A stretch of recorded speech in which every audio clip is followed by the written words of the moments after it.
लग्नाचे दागिने म्हणजे श्रीमंत पेशवाई दागिने, नाशिकचे सुप्रसिद्ध सराफ मयूर अलंकार सराफ। ताज्या बातम्यांसाठी नाशिक न्यूजच्या YouTube चॅनलला सबस्क्राईब करा आणि बेल आयकॉनला प्रेस करा।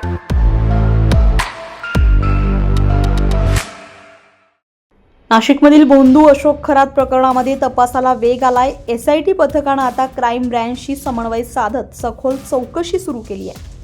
SIT पथकातील अधिकारी नाशिक क्राईम ब्रँच युनिट 1च्या कार्यालयामध्ये दाखल झाले। आतापर्यंतच्या तपासाची सविस्तर माहिती घेतली जाते। सरकारवाडा पोलीस ठाण्यामध्ये अशोक खरात विरोधामध्ये आतापर्यंत 7 गुन्हे दाखल झाले आहेत। या सर्व गुन्ह्यांचा तपास SIT आणि नाशिक पोलिसांकडून संयुक्तपणे करण्यात येतोय।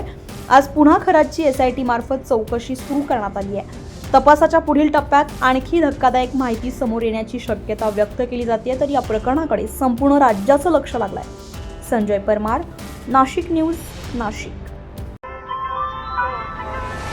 ताज्या बातम्यांसाठी नाशिक न्यूजच्या YouTube चॅनलला सबस्क्राईब करा आणि बेल आयकॉनला प्रेस करा।